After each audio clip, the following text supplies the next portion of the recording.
ceux qui nous recevaient.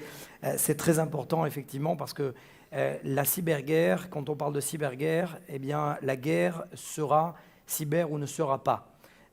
Aujourd'hui, la guerre se mène sur tous les terrains de bataille, dans les airs, la mer, en terre, et aujourd'hui le cyber. Et tous les domaines sont interconnectés, et sans le cyber aujourd'hui, une guerre ne peut pas se mener. Quand on parle de cybersécurité, il y a deux domaines, il y a la cyberdéfense et la cyberattaque.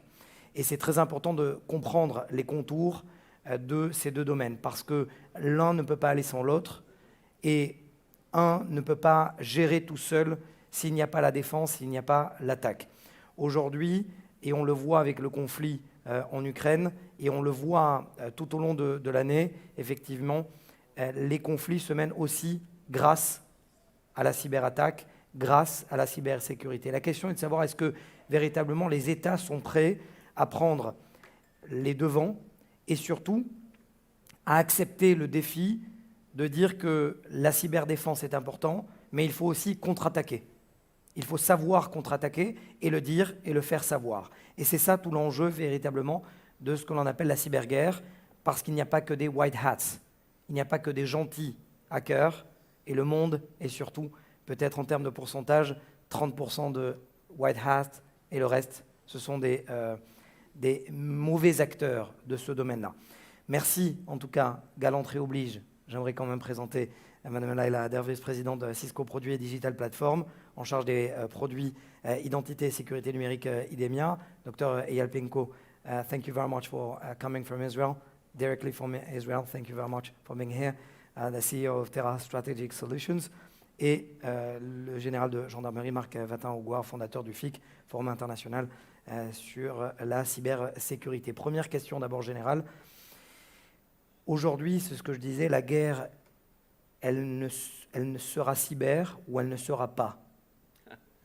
C'est une bonne question. D'abord, le mot guerre, si on prend le droit international, doit être analysé avec une précision juridique.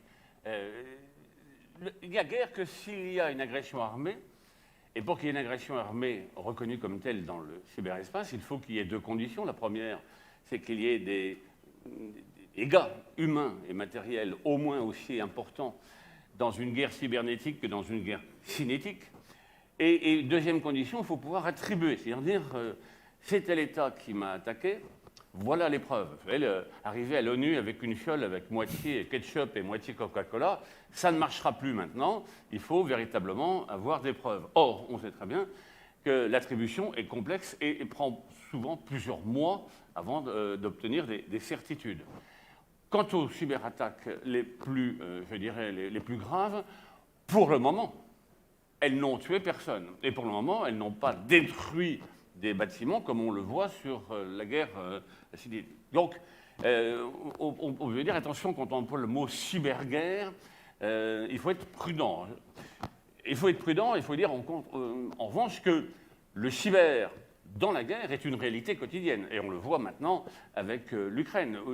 L'arme cyber est devenue une arme aussi, je veux dire, aussi importante, qui vient se mettre à côté de l'artillerie, de l'aviation, de l'infanterie. On utilise l'arme cyber pour préparer, accompagner ou finir en quelque sorte une opération dans l'espace cinétique. Donc ça, je crois qu'il faut être aujourd'hui bien précis sur les termes.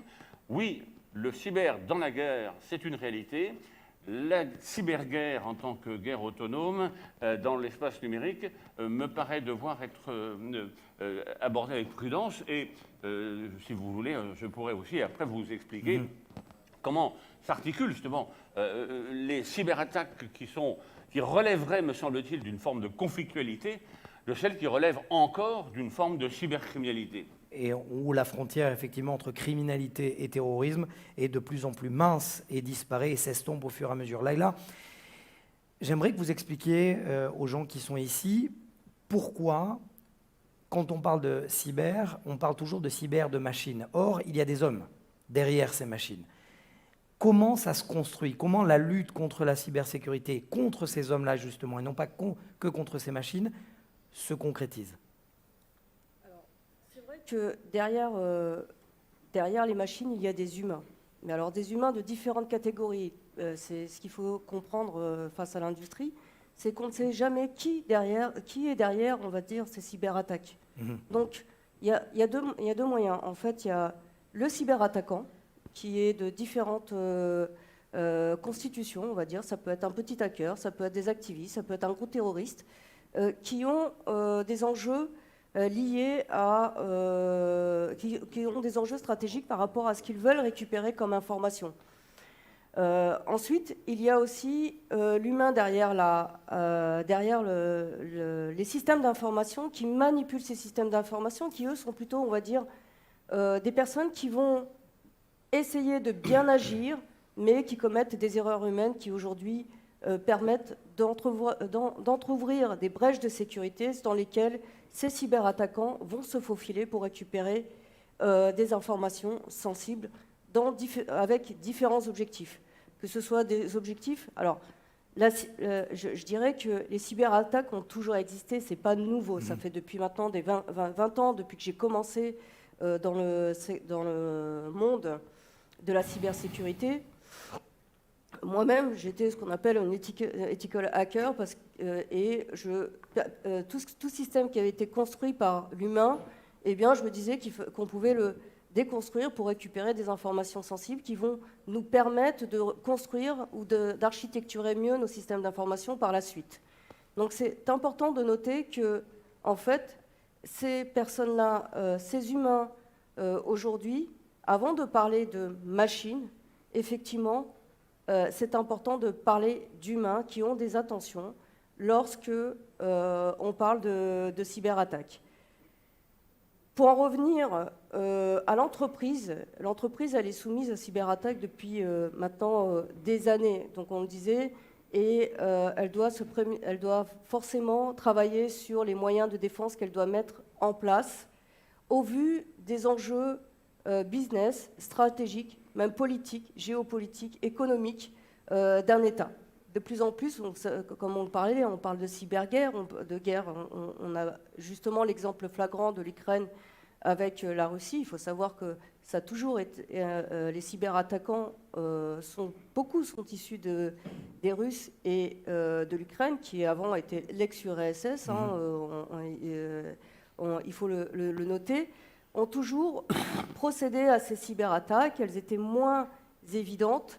On les voyait de plus en plus dans le dark web et étaient vraiment ciblées vers les industries pour récupérer des informations, sans doute aujourd'hui utilisées pour mener cette guerre aujourd'hui à des fins presque criminelles et voire terroristes à date. Dr. Eyal Pico, I would like you to explain, we are now in Morocco, in Africa. How is on term of collaboration and cooperation between the states? Is it only a state policy against cyber, or is there, because you're coming from Israel and you're also based in Europe, is it a cooperation policy between states against cyber crimes and cyber terrorism? Thank you for the question. I think if you look deeply, we spoke here about cyber, and people tend to say that cyber is technology. But cyber is totally not technology. The technological part in cyber, it's a very small part of that. Because if you see, my colleagues here spoke about the Ukrainian war. And it's also connected to cooperation. When you see really what is happening in the Ukrainian war, the phenomenon of warfare is totally different. The cyber attack, the Russian, by the hybrid warfare doctrine, saying that they will collapse the international infrastructure in order to move troops, in order to maneuver, to bring tanks and soldiers and all. And you see that since 2014, since the last war in Ukraine, when the Russian did a massive attack against the Ukrainian energy grid and shut it down for several hours, the collaboration between the UK, the US brought the Ukrainian infrastructure to be strong and resistance to those attacks. And countries saying, okay, let's do cyber attacks against infrastructure to shut it down, part of a military philosophy. But you see that now in what is happening in Ukraine is the real holistic point of view of cyber. Because you mentioned cyber, it's attack and defense, but it's much more than that. It's much more than that because what we see in Ukraine, for example, is that cyber, it's a lot about influence, about psychological warfare. The Ukrainian against the Russians against the Ukrainian. It's a very important part of the cyber domain. We see navigation warfare, which is also concerning this aerospace industry, which is part of dismantling or electronic warfare against missiles, aircraft, and satellites is to do GPS navigation, GPS warfare using the cyber domain because everything is in one network.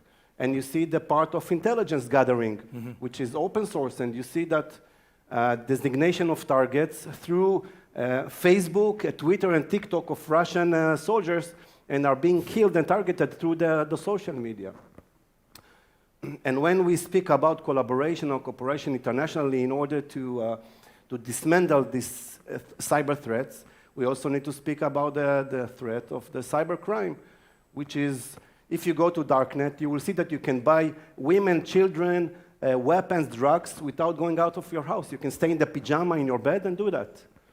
And I think that police and law enforcement all over the globe, speaking about cooperation, do not understand really how the face of terrorism and the face of criminal activities are already totally being changed. So when we speak about international cooperation with cyber, we need to speak about how dismantle disinformation and misinformation activities, psychological warfare. We need to speak about how to dismantle cybercrime, and of course we need to how to enhance security.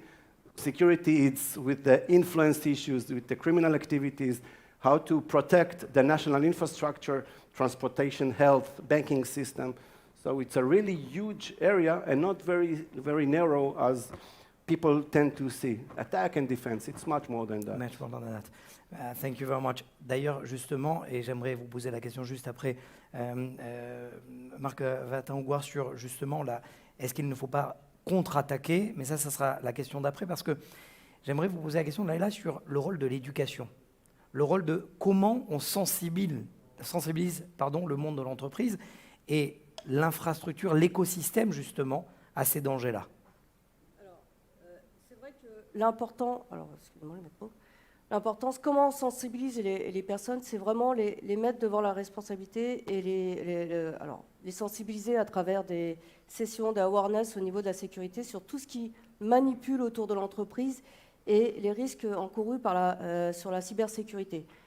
Dans le monde de l'entreprise, on utilise nos PC, nos boîtes mail, on prend des cafés à la machine à café et tous ces vecteurs, en fait, tous ces petits points, tous ces points de rencontre, tous ces moyens de communication aujourd'hui, que ce soit aussi les réseaux sociaux, que ce soit qu'on utilise au sein de notre entreprise, que ce soit Internet, ce sont tous des vecteurs, on va dire, d'attaque pour les attaquants. Donc c'était extrêmement important de sensibiliser et éduquer les employés par des sessions de awareness au sein de l'entreprise. Pareil, on parle beaucoup de personnes qui sont concernées par le développement des produits, mais pas que. Le développement des produits, c'est aussi essentiel parce que ce sont ces produits, par exemple dans l'aéronautique, qui vont aller dans les avions et qui peuvent être des brèches de sécurité. Donc là, c'est vraiment des sensibilisations qui sont extrêmement ciblées au niveau des développements. Quand il s'agit des assistantes, quand il s'agit de personnes lambda qui viennent travailler, etc., il est important de sensibiliser à tous les risques sécurité, aujourd'hui cybersécurité. Sauf que la cybersécurité n'a pas de frontières. Non, justement, et c'est bien là la difficulté. C'est pour ça qu'il est très très important par rapport aux enjeux d'une entreprise, et si on prend l'aéronautique, il est important de sensibiliser les personnes à l'espionnage industriel, quel que soit l'employé dans l'entreprise, quel que soit aussi cet employé, il a un réseau social, donc bien lui faire comprendre qu'il y a de la confidentialité. Donc tous ces moyens-là, quand vous dites qu'il n'y a pas d'espace, il n'y a pas effectivement de frontières dans la cybersécurité, dans l'entreprise, il y en a quand même. Il y a quand même une activité qui rapporte du business à l'entreprise, qui en donne, qui côtoie d'autres entreprises aussi, parce que c'est important que lorsqu'on sensibilise nos employés, on sensibilise aussi toute la supply chain qui va offrir des services à cette même entreprise de telle manière à ce qu'on ne divulgue pas des informations ou même la typologie la typologie des infrastructures qu'on met en place dans nos entreprises. Et bien souvent, on l'oublie. Because, Dr. Elpinko, the chain today, because of the globalization of the world, between a small company till the army or the group of the states are connected from the beginning till the end. So once you hack a small company, you can also have consequences till the end. Yes. If you look on, I will say, at the average behavior of a team of hackers, because no hacker is working by himself, this is absolutely not Mission Impossible. It's not the Mission Impossible movie. So if we saw those movies, the reality, it's totally different. So when we speak how to conduct a cyber attack operation, it's a long process. It's a long process which you try to understand who is your, I will call him the target, the objective, okay, or just the victim. But we need to understand as an attackers who is the victim. And then you start to analyze the good operational way how to go to this objective, okay? And you will never attack him directly. And some of the possibilities, and once again here, I will maybe say it this way, the technological tool, the malware, or the vulnerability to deliver, this is the real issue, okay? It's not the real issue of how to develop the vulnerability. So once you develop an operational way how to attack, you start to analyze the objective surroundings, the environment. Who is the relatives, the parents, the kids, the friends, and of course the supply chain. So usually when we speak about a company that it's going to be a victim of a cyber attack, the attacker will not attack it directly. It's almost impossible, and also the attacker doesn't want to reveal its identity. So he will attack the supply chain because there is also a trust relationship between the objective and the supply chain. So if, for example, I would like to attack you, I will attack your wife, and through your wife I will go, if your wife is a supply chain, of course. I hope so. She's the boss. Yeah, I'm sure. So, for example, if I would like to attack an aircraft, and it's done before, it's not like a movie issue, I will attack the attorney of law, the consultant, the accountant, which they are very vulnerable. So through that, I will go and I will use this trust relationship in order to do the attack. Justement.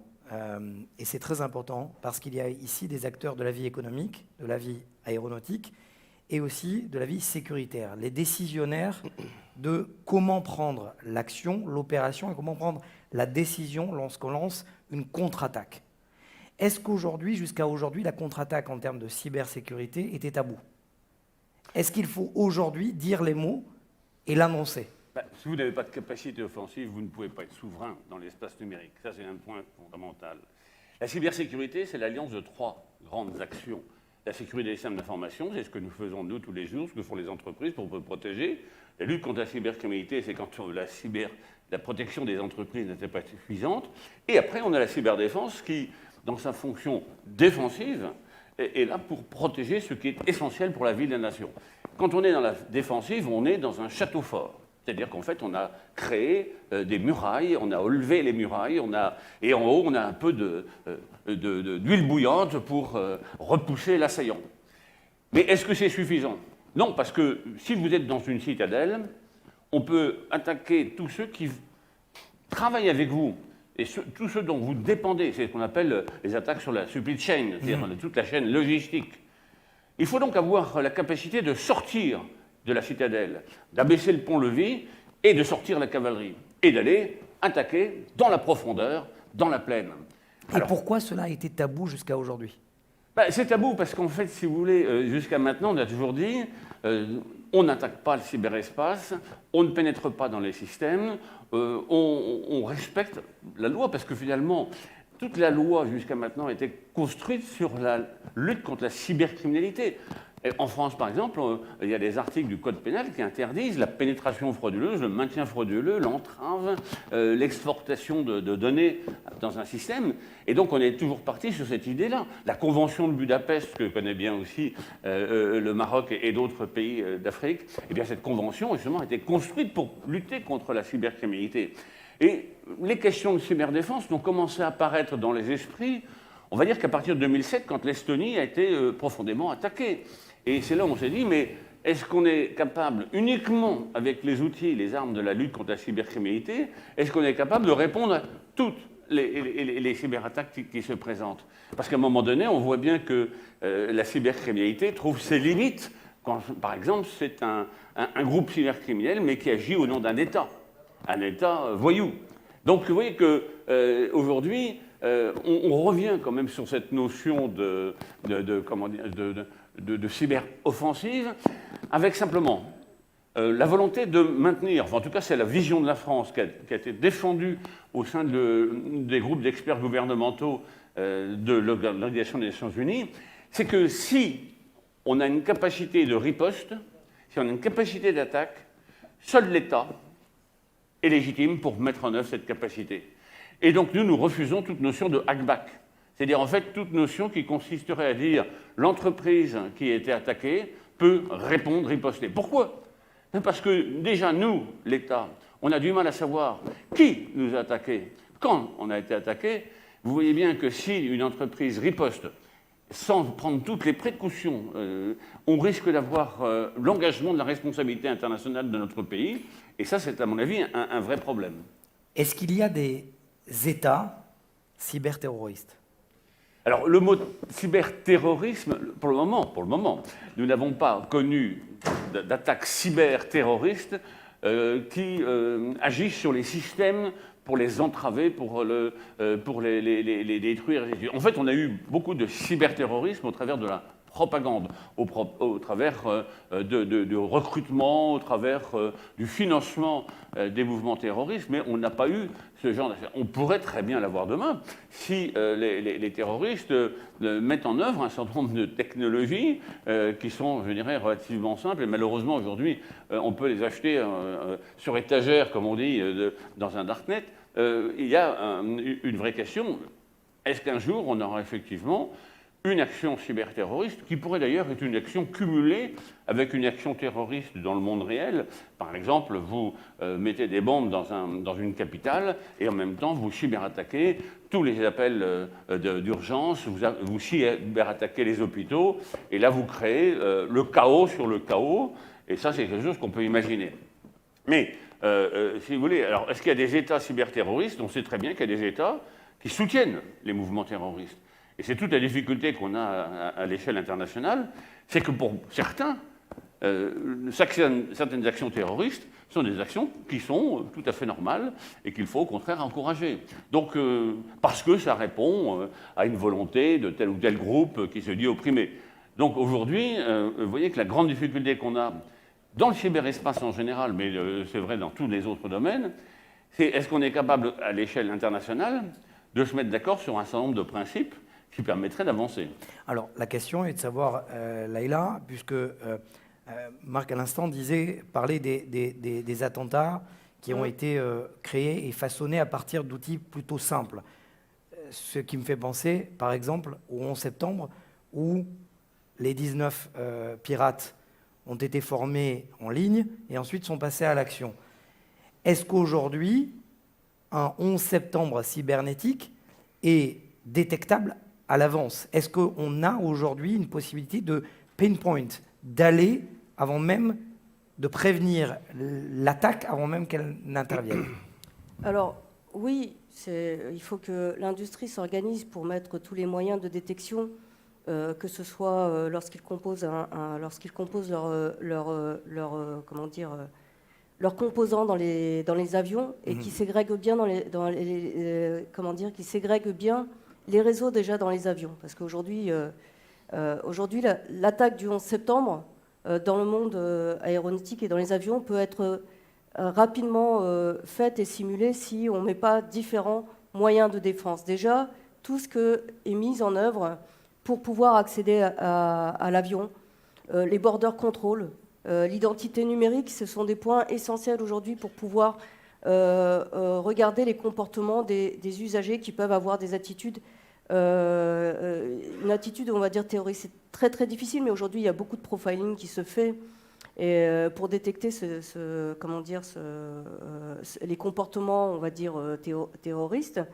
Et par ailleurs aussi, dans l'industrie, il est important de mentionner qu'aujourd'hui, que tous les services qu'on met à disposition des passagers, de nos employés, à date, peuvent contribuer à lancer une attaque et détourner un avion.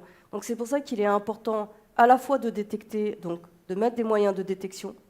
Lorsqu'on est dans des avions, c'est de concevoir le système informatique aujourd'hui de telle manière à ce qu'il puisse être surveillé et monitoré depuis l'avion, depuis la tour de contrôle. Mais effectivement, on est dans un écosystème, donc il faut aussi que les systèmes d'information des aéroports et des tours de contrôle soient aussi bien monitorés par des Security Operator Centers. C'est important de mettre en place aussi des antivirus, tous les moyens de détection possibles pour pouvoir, entre guillemets, visualiser une attaque, mais surtout en amont, lorsqu'on met en place des architectures, s'assurer que toutes ces architectures soient sécurisées. C'est pour ça qu'il est important aussi dans l'industrie de s'équiper de personnes expertes en cybersécurité ou d'être partenaire d'entreprises cybersécurité pour vous aider à concevoir la sécurité du système d'information, non pas seulement de l'avion, non pas seulement de l'accès, le dépassage aux frontières, mais également de l'écosystème qui va régir, on va dire, l'espace aérien, l'espace aéronautique, voire au-delà le spatial, puisqu'effectivement il y a toutes les liaisons satellites aujourd'hui, et donc c'est important de mettre ces moyens de défense. Donc oui, ils existent. Tout n'est pas perfectible, tout n'est pas perfectible, donc on va peut-être passer à côté.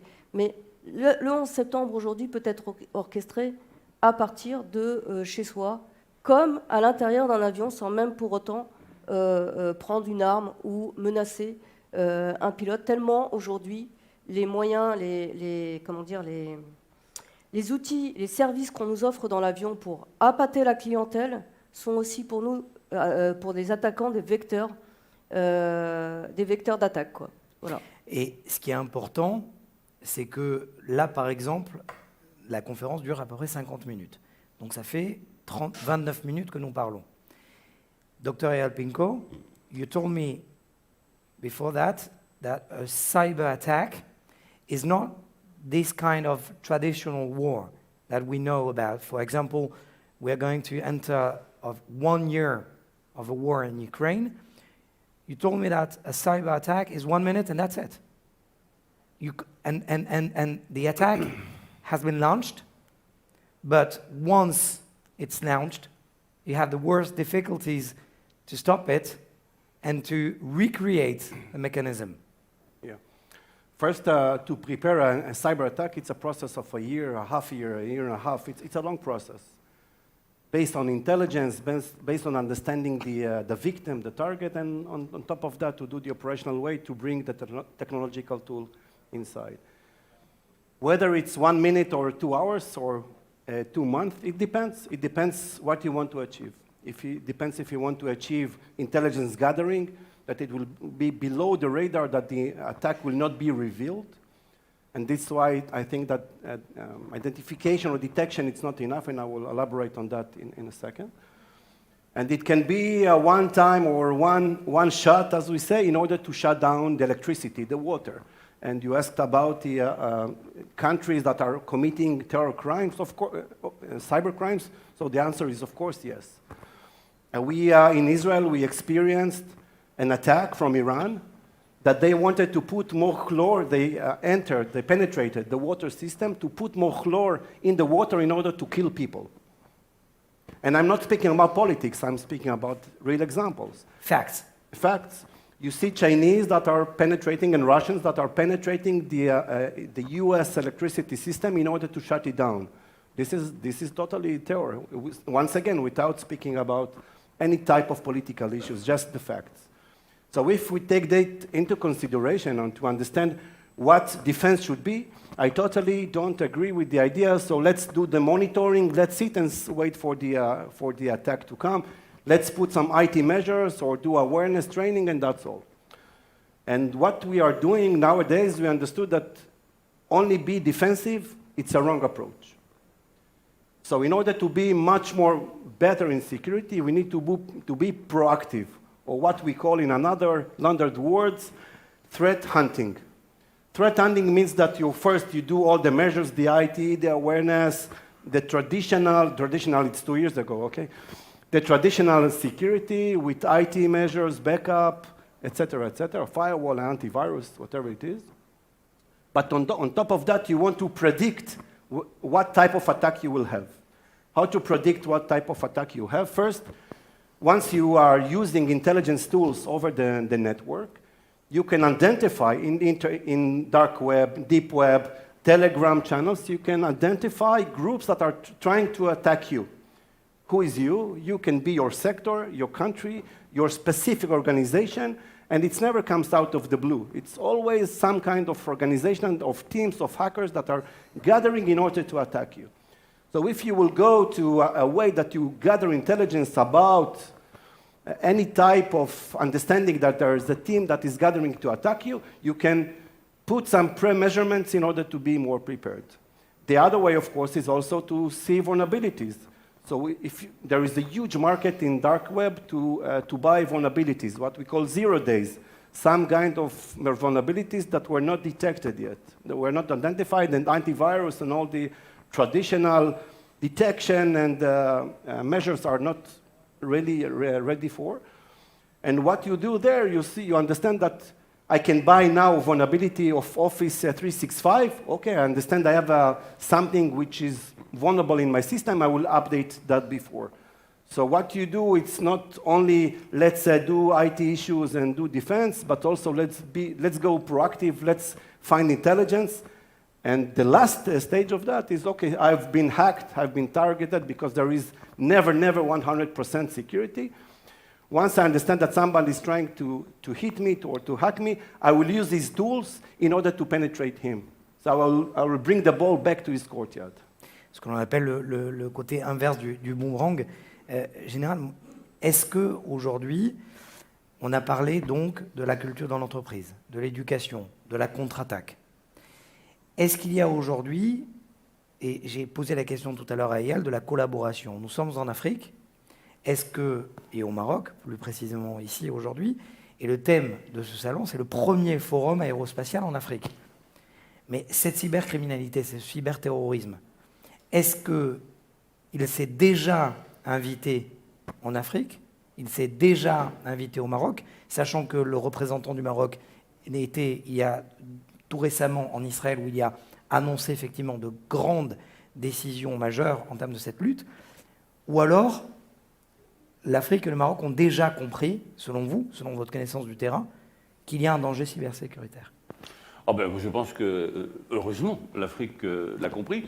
D'ailleurs, je ne ferai pas de publicité pour le Forum international de la cybersécurité, mais le nombre d'Africains inscrits et qui viennent tous les ans à Lille est très important. Et ça témoigne bien de l'intérêt que les pays africains portent à ces questions-là. Je rappelle quand même que quand le Conseil de l'Europe, ce n'est pas l'Union européenne, a créé la Convention du Conseil de l'Europe sur la cybercriminalité, Convention de Budapest, il n'a pas invité les pays africains autour de la table. Ce qui fait que les pays africains ont dit nous ne signerons pas, on ne va pas mettre notre signature en bas. Vous nous avez pris un peu pour des personnes un peu marginales, et nous, on entend être des personnes majeures dans le domaine de la cybersécurité en général. D'où la Convention de Malabo de l'Union africaine en 2014, qui rassemble d'ailleurs un certain nombre de textes que nous avons sur la protection des données, sur la sécurité des systèmes d'information, sur la cybersécurité en général. Et donc, si vous voulez, je crois qu'il y a une prise de conscience évidente en Afrique. Pourquoi? Parce que quand vous regardez les câbles sous-marins, quand vous regardez la cartographie des câbles sous-marins, vous constaterez que l'Afrique est aujourd'hui, j'allais dire entourée, je ne veux pas dire encerclée, par des câbles sous-marins qui animent, qui permettent d'irriguer tout l'intérieur du territoire. Et on voit dans certains pays d'Afrique, dans certaines régions parfois isolées, des applications numériques qu'on ne trouve pas dans les campagnes de France. Je me souviens qu'au Sénégal, il y a des endroits où on paye loin de Dakar avec son téléphone portable, aller le faire dans mon village en Bourgogne. On ne peut pas encore. Donc ça vous montre bien que la transformation numérique est, à mon avis, la chance de l'Afrique. C'est justement parce que cette transformation numérique va permettre de créer de la valeur, va permettre d'éviter, si je puis dire, cette phase que nous avons connue, nous, au XIXe siècle, la phase de l'industrialisation classique telle qu'on l'a connue. Cette phase de la transformation numérique va permettre à l'Afrique, et elle le permet déjà, de véritablement je dirais, connaître un essor, un progrès économique important. Simplement, derrière le savoir-faire, c'est-à-dire en fait la technologie, il faut poser la question de savoir pourquoi, où va-t-on? Tout cela, pourquoi? Si vous voulez, c'est un peu le science sans conscience n'est que ruine de l'âme. Et là, je pense que la coopération entre l'Europe et l'Afrique est absolument essentielle. Pourquoi?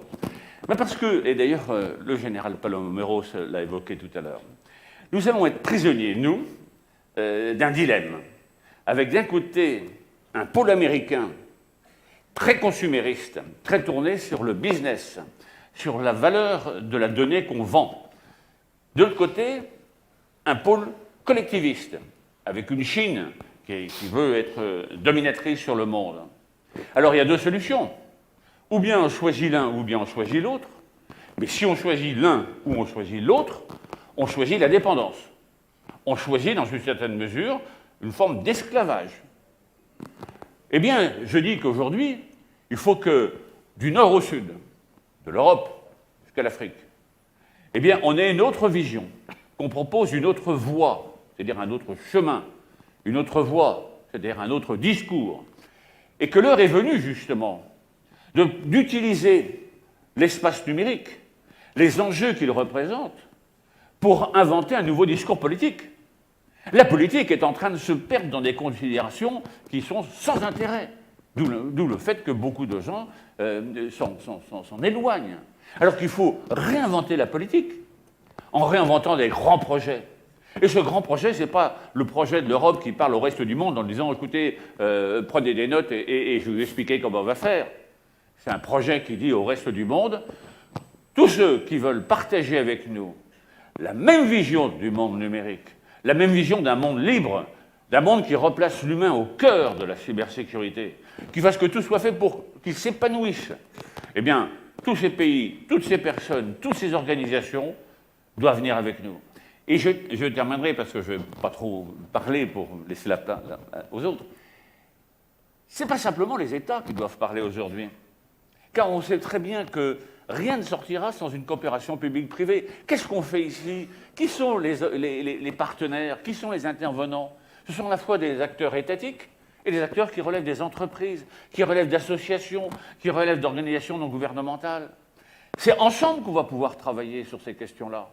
Parce que si l'État pense avoir tout seul la réponse à la question, il se trompe. Si les entreprises pensent avoir toutes seules les réponses à la question, elles se trompent.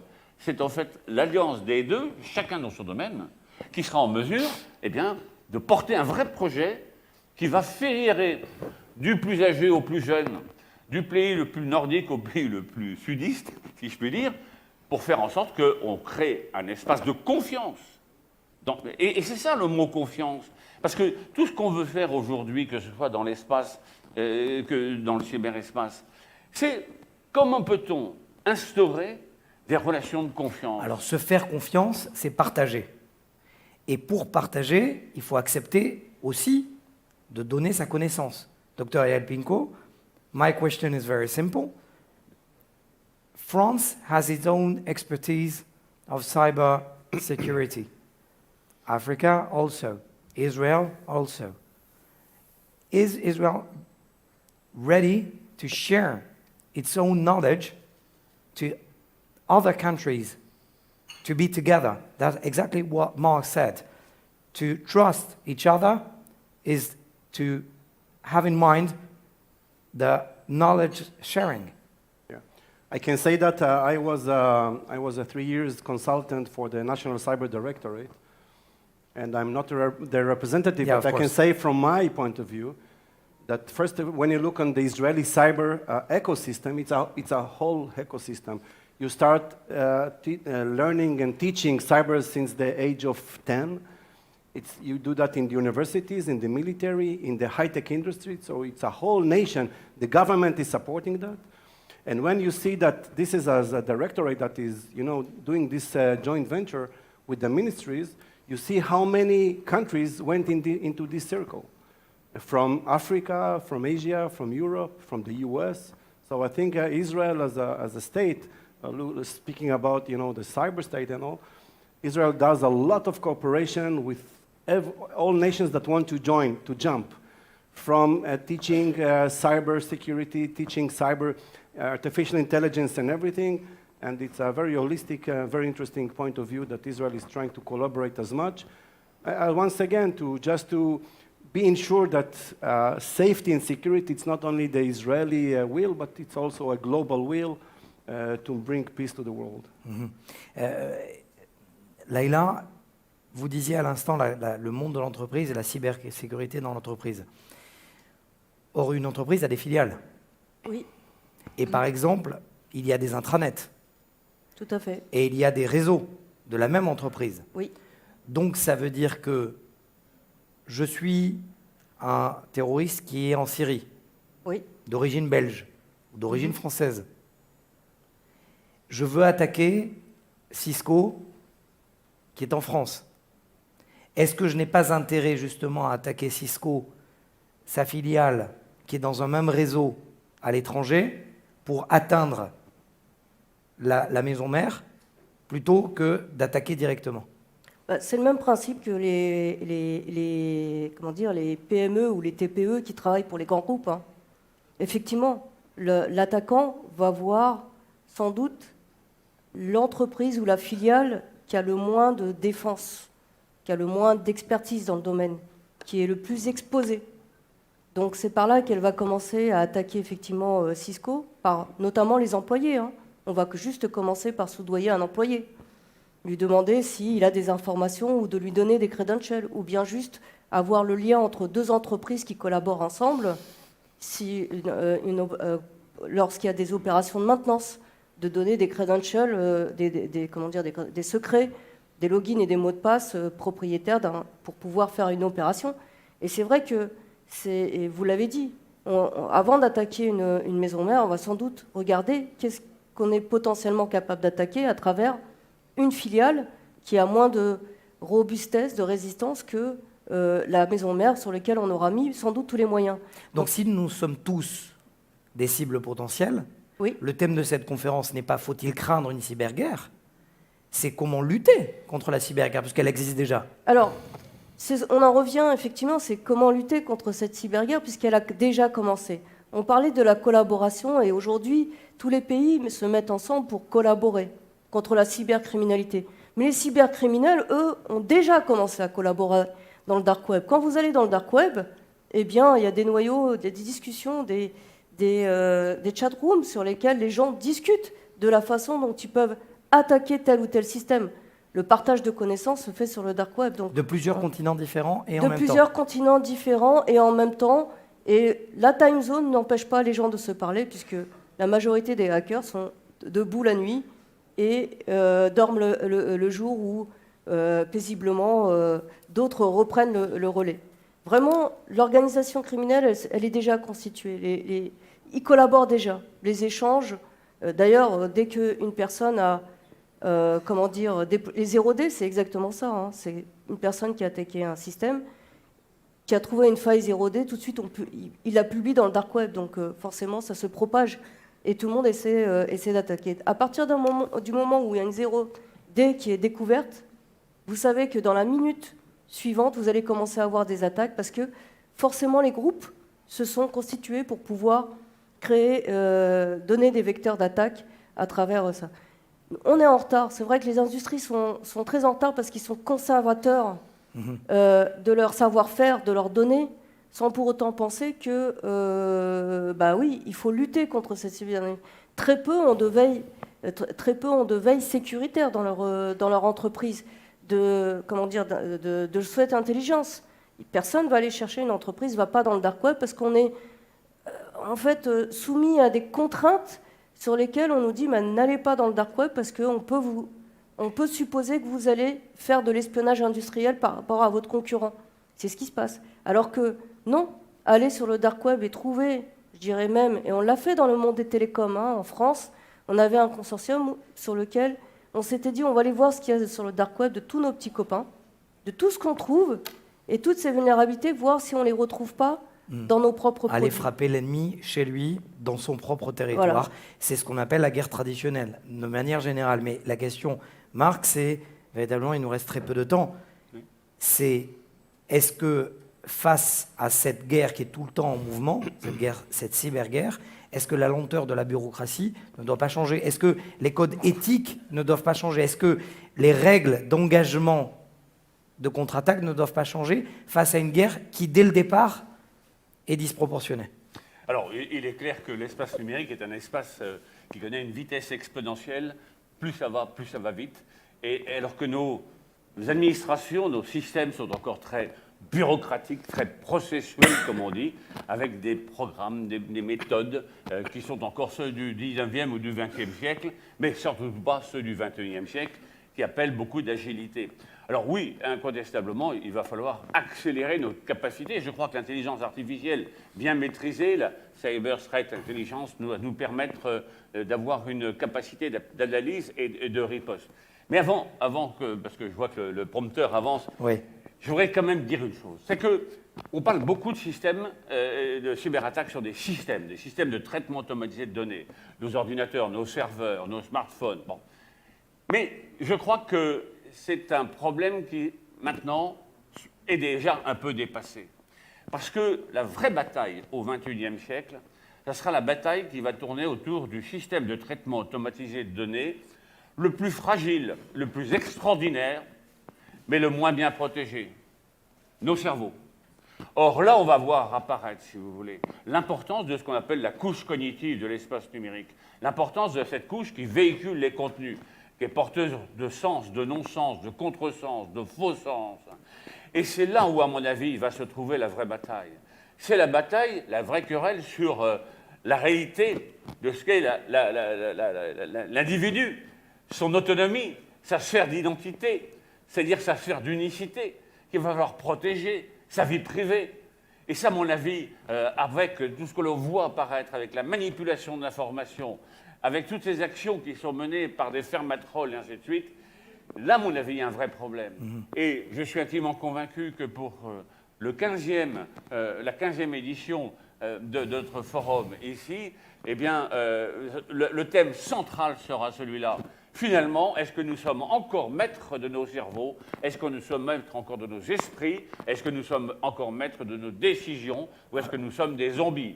C'est la question justement, c'était ma question, merci. Ben, vous m'avez donné l'occasion de le faire. Dr. Eyal Pinko, can you answer Mark?